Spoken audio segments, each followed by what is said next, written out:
ಈಗ ನಾವು ನೋಡ್ತಿರುವಂತಹ ದೇವರು ಶ್ರೀ ವಡಗಲ್ಲ ರಂಗನಾಥ ಸ್ವಾಮಿ. ಇದೇ ಇಲ್ಲಿನ ಮೂಲ ದೇವರು.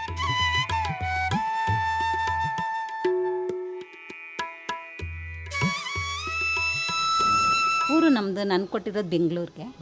ನಮ್ಮ ತಾಯಿ ಮನೆ ಮಂಡ್ಯ, ಇವರೆಲ್ಲ ಮಂಡ್ಯನೇ.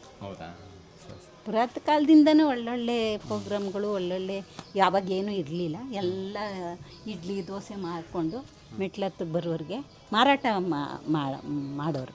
ಪಾಪ ಹೊಟ್ಟೆಗೆ ಏನೂ ಇರಲಿಲ್ಲ, ಈಗ ಏನೂ ಇರಲಿಲ್ಲಪ್ಪ. ಕಲ್ಲು ಗುಡ್ಡೆ. ಈಗ ಬನ್ನೂರು ಹತ್ರ ಇಳ್ದು ನಾವು ಬರ್ತಾಯಿದ್ವಿ ಗಾಡಿಗಳು ಮಾಡಿಕೊಂಡು. ಗಾಡಿಗಳಂದ್ರೆ ಅದೇ ಟೈರ್ ಗಾಡಿ. ನಿಮಗೆ ಎಷ್ಟು ವರ್ಷದಿಂದ ದೇವಸ್ಥಾನ ಪರಿಚಯ? ನಮಗಾಗಲೇ ಒಂದು 70-80 ವರ್ಷದಿಂದನೂ ಪರಿಚಯ. ನಮ್ಮ ಅಜ್ಜಿ ಜೊತೆ ನಾವು, ಈಗ ನಮ್ಗೆ 55 ವರ್ಷ. ಅಜ್ಜಿ ಜೊತೆಲಿ ಬರ್ತಿದ್ದ. ಅಜ್ಜಿ ಹೇಳ್ತಾ ಇದ್ರು, ನಾವು ಒಂದು ಸ್ವಲ್ಪ ಕಿವಿಗೆ ಹಾಕ್ಕೊಂಡಿದ್ದೀವಿ. ನಂಬಿಕೆ ಇದೆ. ಒಳ್ಳೆ ದೇವರು, ಮಾತ್ರ ಸತ್ಯವಾದ ದೇವರು.